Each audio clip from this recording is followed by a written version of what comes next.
We change gears now to something much happier. Loyola High School in Detroit seeing a few major improvements, including a new chapel. It is big news for the city as it marks the first new Catholic place of worship in the city in more than 60 years.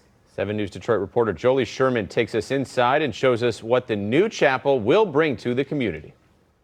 May God, the Lord of heaven and earth, who has gathered you today for the blessing of this chapel. At Loyola High School in Detroit, a private Catholic school for boys. Students, school leaders, and community members gathered together to celebrate the grand opening of a new welcome center and chapel. It feels wonderful for me to still be in my initial weeks here and to be able to do something this joyful. Detroit's new Archbishop Edward Weisenberger led a service inside the new St. Peter Claver Chapel Wednesday morning. And in the fullness of time, we'll all know that. I get to grow in my faith and my beliefs in God more. Now, students like Romel Murray not only have a new entrance to the school through the Wayne and Joan Weber Welcome Center, they have a new place for daily prayer and reflection as well. The chapel is also the first new Catholic place of worship in Detroit in over 6 decades. This is going to be a blessing not just for 100 or 150 young men at a time. This will be a blessing for the whole community.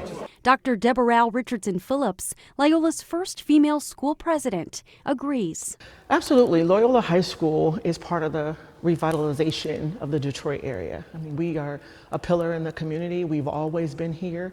This chapel and certainly our welcome center will give us an opportunity to welcome the community into our home in ways that we haven't before. We're told everything in this chapel, the chairs, the pieces you see behind me, was donated. And school leaders say it's the community support that made it all possible. This remarkable addition to our campus would not have been possible without the generosity and vision of those who supported Empower Loyola. A campaign that generated more than $9 million in donations.